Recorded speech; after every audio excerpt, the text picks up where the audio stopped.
Goeiedag en baie welkom. Daar is 'n storie wat so begin. Elke Vrydagoggend sit 'n groep mense op die harde plastiekstoele van 'n staatskliniek se wagkamer. Hulle wag almal vir dieselfde ding: uitslae, medikasie en 'n bietjie hoop. Party dra maskers, party praat sag, party kyk net na die grond. Dit blyk dat hulle 'n soortgelyke swaar kry beleef met hulle gesondheid. Die lug ruik na ontsmettingsmiddel en moegheid. Daar's 'n vrou wat elke week voordat sy by die dokter se kamer ingaan, 'n kort gebedjie bid. Here, as U wil, kan U my gesond maak. Langs haar sit 'n jong man wat elke keer sê, ek's net dankbaar ek's nog hier. En dan staan 'n ander een wat net stil is. Op 'n dag hoor hulle dat nuwe medikasie beskikbaar is. Hulle almal kry behandeling. Binne 'n paar weke begin hulle liggame herstel, vel skoon, oë helder, energie terug. Hulle voel weer mens. Uiteindelik, hulle hoef nie meer ure in rye by die kliniek te sit nie. Die ontwrigting is verby. Hulle kan weer deelneem in die samelewing, hulle kan bou, hulle kan groei, hulle kan werk, hulle kan deelneem. Maar een vrou daag tog weer by die kliniek op. Sy begin saam met pasiënte vorms invul. En sy kan moes mooi verduidelik omdat sy dit self soveel keer moes doen. Sy help water gee vir pasiënte wat bloot te swak is om self te kry. Sy roep die pasiënte nader in die regte volgorde, soos die dokter beskikbaar raak. Uiteindelik kom die dokter uit en hy herken haar. Hy vra, wat maak jy hier? Sy sê, my lewe het verander. Hoe kan ek anders as om nou in dankbaarheid te lewe? Die dokter glimlag verbaas en sê, maar julle het almal dieselfde hulp gekry. Die vrou sê, ek weet, maar iets in my het verander toe ek besef, dis genade. Klink hierdie storie nie vir jou bekend nie? 10 melaatses word gesond, maar 1 word heel, soos wat hy besef, dis genade. Soos wat hierdie persoon omdraai, God is die bron van 'n lewe wat verander. En Jesus se reaksie op hierdie een wat terugdraai? Toe sê Jesus dat net een van hulle teruggekom het om God te loof. En hy sê vir hom, staan op en gaan, jou geloof het jou gered. Jesus sê as te ware, daar het iets groot met hierdie een persoon gebeur wat raak sien van waar sy genesing, van waar sy toekoms, van waar sy hoop vandaan kom.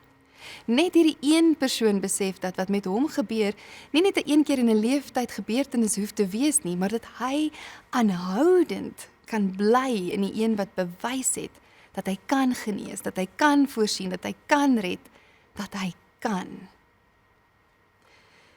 Dikwels is ons ook een van die 9 wat net hardloop in oorlewing. Ons wil net ons lewens in orde kry of in orde hou. Ons wil net aangaan met dinge. Ons wil net beheer terugkry of stabiliteit bewerkstellig. Ons wil net hê dinge moet oukei wees. Dis normaal en bloot menslik. Maar ons standvastigheid en ons veiligheid lê nie in onsself nie, lê nie in ander mense nie, lê nie in omstandighede nie, maar juis in die persoon van wie ons maklik wegdraai, soos wat ons die lewe aanpak. Wat as ons soos daardie een wel terugdraai? Wat as ons kyk en sien dat God God is en dat God goed is, soos die digter in Psalm 16 kies om te doen? Ek stel die Here altyd deur voor my, omdat hy aan my regterhand is. Ek sal nie wankel nie. Daarom is my hart bly en my eer juig. Ook sal my vlees in veiligheid woon. Wanneer ons God voor oë hou, leef ons nie net in kennis nie, maar in 'n bewustheid. Ons anker onsself en ons hoop nie in mense nie, nie in besittings nie, nie in planne nie, nie in myself nie, maar in Hom wat onveranderlik en onwrikbaar is, ons bron. En hierdie bewuste lewe vorm nie net ons denke nie, maar ons emosies, dit raak ons liggame aan, dit beïnvloed ons dade. En ons groei in bewustheid wanneer ons bewustelik kies om ons fokus, ons aandag op Hom te rig.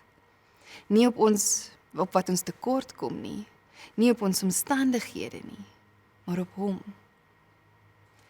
En natuurlik is dit nie altyd maklik nie. Daarom bid ons. Here, vernuwe ons denke. Help ons sien dit is genade. Want ons is geneig om ander dinge voor ons te stel. Ons vra om ons te help, want ons stel dalk ons finansies voor ons as sekuriteit. Dis dalk wat vir ons 'n gevoel van genoeg gee. Dalk stel ons 'n persoon of 'n verhouding voor ons en ons verwag dat daai vir ons 'n veilige plek word waar ek voel ek is geborge. Dalk is dit ek self wat ek daar stel. Ek self sal 'n veilige hawe skep vir hierdie onstuimige see. Maar net God, niks en niemand anders kan daardie hinkeringe, daai verlange vervul nie. Nie dinge nie mense nie ek self nie, want dit alles is feilbaar. Maar hy is nie. As dinge, mense of ek die bron is risiko en veranderlik is, groot bydraende faktore wat vrees en angs kan regverdig. Maar, as ek draai en erken dat God is, God wat aan my regterhand is en my help doen wat ek moet doen, God wat by my is, en groot is en tog belangstel in die details van my lewe, dan kan ek maar rustig raak in my warwoel van bekommernis. Dan kan ek maar oorgee. Net dan, want hy is genoeg. En dit is genade wat alles verander. Dankbaarheid is nie 'n lekker kry vinnig verby gevoel nie. Dit is die transformasie wat in ons gebeur, wat na buitentoe begin wys. Dankie is nie net 'n woord nie. Dis om hom te erken as bron. Kom ons bid saam. Here, U is ons bron van ons hele lewe. Bron van genesing, van krag, van vrede. Leer ons om U altyd voor ons oë te hou. Nie net in groot of merkwaardige oomblikke nie, maar in die gewone ritmes van ons dag. Laat ons bewus wees van U teenwoordigheid in mense, in omstandighede en selfs in stilte. Laat ons U sien. En wanneer ons vergeet om U te loof en te prys, bring ons terug. Nie met skuld nie, maar met genade en dankbaarheid. Laat ons as die een melaatse wees wat terugkom om U te aanbid en erkenning te gee. Nie net vir wat U doen nie, maar vir wie U is. Here, mag ons harte juig en ons liggame rus en ons gees anker in U. Mag ons elke dag bewus word van U, die bron van alles wat ons nodig het. Amen.